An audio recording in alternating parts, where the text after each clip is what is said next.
Bonjour. Quelqu'un m'a demandé pourquoi disons-nous que notre vraie nature est réelle et que l'individu n'est pas réel. De mon point de vue, déjà, c'est pas tout à fait exact comme formulation. Déjà, en ce qui concerne l'individu, on ne peut pas dire qu'il n'est pas réel. On vérifie constamment qu'il est réel.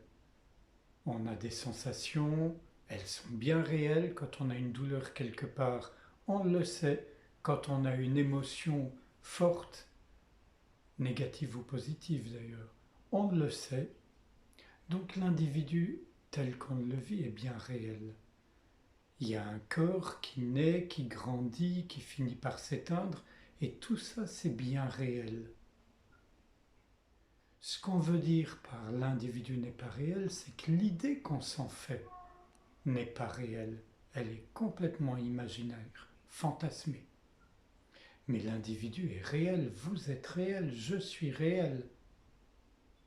Par contre, je suis transitoire, tout comme vous. Alors que ma vraie nature, qui est la même que la vôtre, elle est hors du temps et hors de l'espace. Elle est immuable, insaisissable, inconcevable, incomparable. Tous nos efforts pour l'imaginer sont voués à l'échec. Et si toutefois nous pensions avoir compris, nous faisons vraiment fausse route. Alors faire fausse route n'est jamais un problème tant qu'on est honnête, parce que si on est honnête, on va reconnaître à un moment donné qu'on fait fausse route. Et alors on arrête. Il n'est pas forcément question de faire demi-tour, mais de changer de direction. Et en réalité, on fait presque toujours fausse route parce qu'on cherche ce qu'on est à l'extérieur de nous-mêmes. Et même notre vie intérieure, d'une certaine façon, elle est extérieure à nous-mêmes. Pourquoi? Parce que nous qualifions nos pensées, nos sensations, nos émotions, nos sentiments. Et ce faisant, nous en faisons des objets. En réalité, ce sont juste des flux, des pulsations, des éléments qui se déroulent, qui jaillissent, durent un moment, se résorbent. Et où jaillissent-ils, durent-ils un moment et se résorbent-ils? Au sein de la présence, de la conscience, de notre véritable nature, si on veut le dire ainsi. Pourquoi est-il si important aux yeux de certains de découvrir notre vraie nature? Parce que c'est le seul havre de paix que nous puissions connaître vraiment. Tout ce qui nous rassure du point de vue de l'individu finit par s'effondrer. Et même quand ça marche, si on a de l'argent, si on a de la bonne compagnie, si on a ce qu'on désirait, on sait que ça ne va pas durer. Et ça, c'est source de souffrance ou d'insatisfaction, de peur. Mais pourquoi? Simplement parce qu'on donne beaucoup d'importance à l'individu, qui pourtant est un véhicule, une fonction. Ça vaut le coup de respecter l'individu, voire de le chérir, mais pas davantage que notre véritable nature. Et quand on est en contact avec notre véritable nature sciemment, consciemment, alors on n'a plus de doute. Il ne nous manque rien et il n'y a rien de trop. Il y a une joie dans cette redécouverte qui est incroyable. Aucun plaisir n'est égal à cette joie. Et je n'aime pas trop employer le mot amour, mais je n'en vois pas d'autre pour dire ce qui s'éprouve vraiment dans ces retrouvailles, un amour sans limite. Mais bien sûr, nous vivons en tant qu'individus dans le monde. Le monde est en proie à tant d'agitation, tant de désordre, tant de conflits. Alors certes, on peut y voir le bon côté de la chose. Jamais il n'y a eu autant de gens sur cette planète en quête de leur vraie nature, voire mieux, qui l'ont déjà reconnue. Mais en même temps, il se passe des choses sur notre planète extrêmement dangereuses, périlleuses, quasiment insupportables. Pour nous qui sommes en France, en Europe, on peut les trouver difficiles, mais imaginez les gens qui sont dans les zones de conflit, les zones de famine. Et je ne dis pas ça pour vous tirer des larmes ou pour vous rendre anxieux, mais juste pour qu'on prenne conscience, de la manière dont, selon les conditions dans lesquelles nous sommes, nous ne percevons pas la réalité de la même façon. C'est une évidence, une lapalissade, mais il est toujours bon de le rappeler. Parce que c'est facile d'ici de porter un avis sur ce qui se passe dans un endroit du monde ou un autre, ou même sans parler d'un autre endroit du monde, sur une autre personne. Mais nous ne sommes pas à sa place, nous ne sommes pas non plus dans le pays en question, ou dans la zone en question. Sioran a écrit « En tout homme sommeille un prophète et quand il s'éveille, le monde va un peu plus mal. » Je suis tellement d'accord avec ces propos pour les avoir vérifiés 1 million de fois. Et souvent, des gens dotés des meilleures intentions, ils veulent vous libérer, vous faire du bien. Et ce faisant, ils vous rendent esclaves, ils vous donnent des limites qui ne sont pas les vôtres, que vous n'acceptez pas forcément d'ailleurs, voire que vous rejetez. Tout ça au nom de leur vision du bien avec un B majuscule ou de la vérité avec un V majuscule. Prophète a plusieurs définitions, vous le savez. Dans la religion, les prophètes sont ceux qui sont inspirés par la parole divine et qui à la fois rendent compte du divin et éventuellement divinisent, prévoient un avenir selon telle ou telle condition.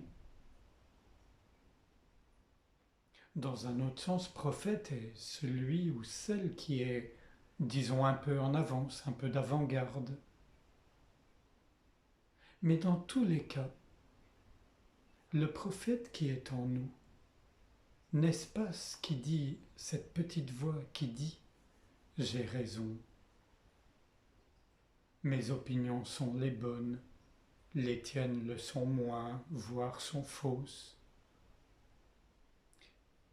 Et quand cette petite voix, la voix du prophète, nous fait penser que nous avons raison au point que nous voulons en convaincre les autres, nous devenons un danger pour ces autres. Et comme l'a dit Sioran, il y a un peu plus de mal dans le monde. Maintenant, ça pose un problème crucial que je voudrais aborder ultérieurement, je l'avais déjà dit dans la vidéo précédente. Il ne s'agit pas d'être dans une posture de fausse équanimité, qui est du vrai relativisme, qui consiste à se dire « moi je me tiens en dehors de tout ça, je ne suis pas de ce monde, je ne suis pas concerné par tout ça. Et après tout, l'individu est transitoire, voire illusoire, pourquoi m'en ferais-je » Non, en ce qui me concerne, je ne suis pas du tout dans cette perspective-là.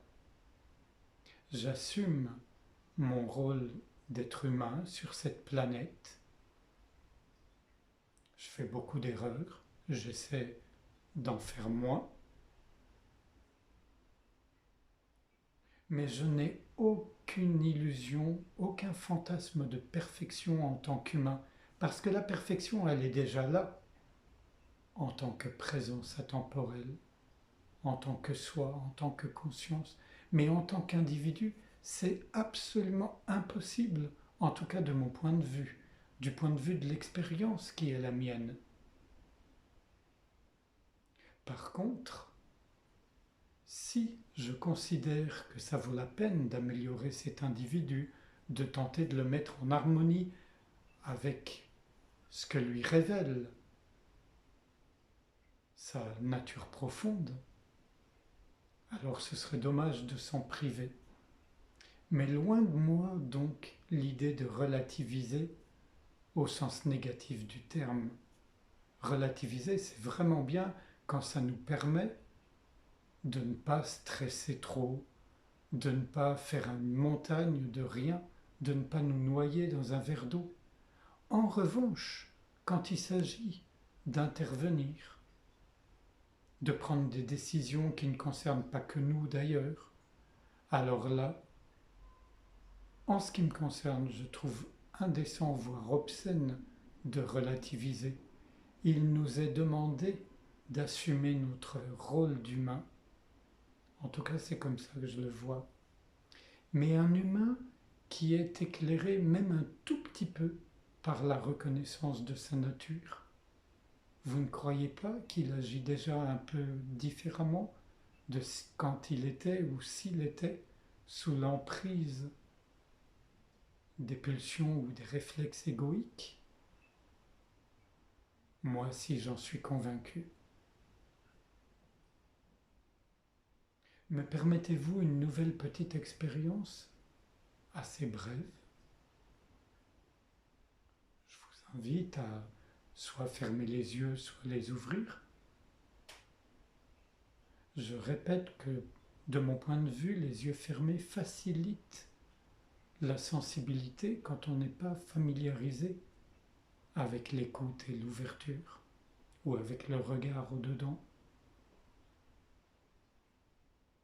En tout cas, à vous de choisir, les yeux fermés, les yeux ouverts. Prenez conscience de votre respiration sans vous concentrer sur elle, sans chercher à la modifier.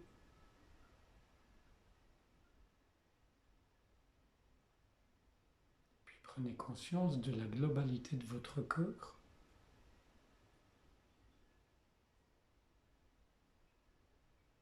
Sans accorder d'importance aux perceptions, aux sensations. Même s'il y a ici ou là des douleurs, des crispations, vous en avez conscience, mais vous ne faites rien, ni pour les chasser, ni pour les remplacer par d'autres sensations. Pourquoi? Parce que si vous faites ça, vous vous empêchez la possibilité de découvrir ce qu'il en est en profondeur. Vous restez à la surface et vous réagissez, vous réagissez, vous réagissez. Il n'y a qu'en mettant un terme, fût-ce provisoire, à cette réaction, à cette réactivité même, qu'on peut voir un peu plus clair. C'est comme cesser d'agiter l'eau et elle devient transparente.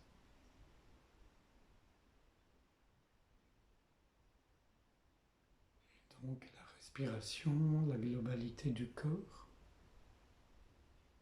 Puis on laisse complètement tomber les pensées qui surgissent, les sensations, les émotions. Attention, on ne met rien sous le tapis. Juste, on n'entretient pas de relation. On ne s'implique pas. On laisse les pensées aller et venir, les sensations aller et venir, les émotions aller et venir. Et on constate éventuellement les effets qu'elles ont sur nous. Mais on ne fait que constater. Et si on se surprend en train d'y réagir, on cesse de réagir, c'est tout. Et là, on se retrouve dans l'ouverture, et c'est cette ouverture à laquelle je vous invite. c'est l'espace de la présence immense, silencieuse, tranquille, au sein de laquelle l'individu, ses pensées, ses sensations, ses émotions jaillissent, durent un moment, puis disparaissent. C'est cet espace-là qui va être l'objet de notre attention, mais une attention qui n'est ni forcée, ni contrainte, juste parce qu'on a envie d'explorer.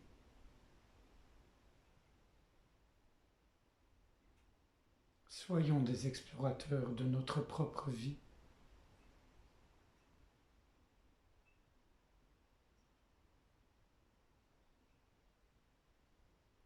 Et nous pouvons reprendre conscience du contact de notre corps avec le siège ou avec les vêtements, avec l'air ambiant.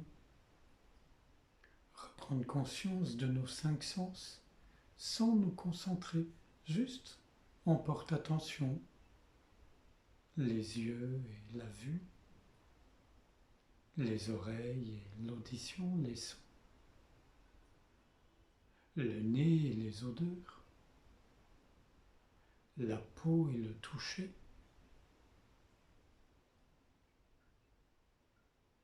l'esprit et tous les objets mentaux, comme on les appelle.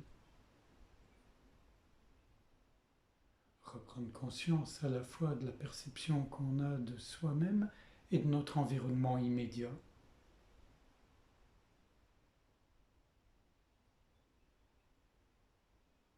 Puis revenir vraiment à notre sensibilité sans rien y forcer. Peut-être que cette ouverture va s'installer un peu plus. Il ne serait pas inutile au quotidien de prendre de temps à autre des moments pour ainsi se couper d'une certaine façon de l'agitation des pensées, des sensations, des émotions, du brouhaha du moi, pour retrouver la paix, la sérénité, l'immensité de notre véritable nature.